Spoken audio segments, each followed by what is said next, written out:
ഭാവന സ്റ്റുഡിയോസിൻ്റെ യൂട്യൂബ് ചാനലിൽ ഞാനൊരു ഷോർട്ട് ഫിലിം കണ്ടു. ഞാൻ നോക്കിയപ്പോൾ ഇത് കൊള്ളാലോ, നല്ല ഷോർട്ട് ഫിലിം, ഒരു അരമണിക്കൂറിനകത്തുള്ള ഷോർട്ട് ഫിലിമാണ്. ഇത് ആരാ ചെയ്തേക്കെന്ന് നോക്കുമ്പോൾ തേജസ് പുഷ്കരനാണ്. തേജസ് പുഷ്കരൻ, ശ്യാം പുഷ്കരൻ, ദിലീഷ് പോത്തൻ, അവരുടെ ഭാവന സ്റ്റുഡിയോസ്. ഇനിയിപ്പോൾ ഈ ശ്യാം പുഷ്കറിൻ്റെ ആരെങ്കിലും ആണോ തേജസ് പുഷ്കരൻ? ഞാൻ അന്വേഷിച്ചില്ല, എനിക്കറിയാൻ വയ്യ. At war with the world എന്നാണ് ആ ഷോർട്ട് ഫിലിമിൻ്റെ പേര്. ഒരു കമ്മിങ് ഓഫ് ഏജ് പരിപാടിയായിട്ടാണ് എനിക്ക് തോന്നിയത്. നമ്മളങ്ങനെ യൂഷ്വലി കണ്ട് ശീലിച്ചിട്ടുള്ള ഒരു ഷോർട്ട് ഫിലിമിൻ്റെ പാറ്റേണിലോ രീതിയിലോ കളറിലോ അല്ല ആ പടം വന്നിരിക്കുന്നത്. കളറിൻ്റെ കാര്യം പ്രത്യേകിച്ച് എടുത്തു പറയാൻ കാരണം തേജസ് പുഷ്കരൻ ഒരു കളറിസ്റ്റാണ്. ഭാവന സ്റ്റുഡിയോസിൻ്റെ അണ്ടറിലുള്ള ഒരുപാട് പടങ്ങളുടെ അസോസിയേറ്റ് ആയിട്ട് വർക്ക് ചെയ്തിട്ടുണ്ട്.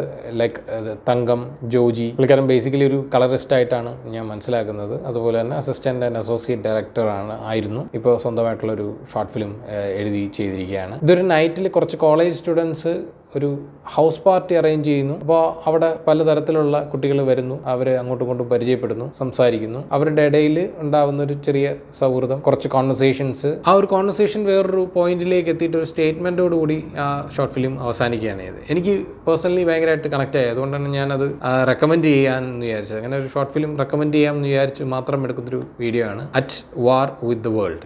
ഭാവന സ്റ്റുഡിയോസിൻ്റെ യൂട്യൂബ് ചാനലുണ്ട്. തേജസ് പുഷ്കരൻ തയ്യാറാക്കിയ ഷോർട്ട് ഫിലിമാണ്. നിങ്ങളും കണ്ടു നോക്കിയിട്ട് അഭിപ്രായങ്ങളൊന്ന് കമൻറ്റ് ചെയ്യുക. ബൈ.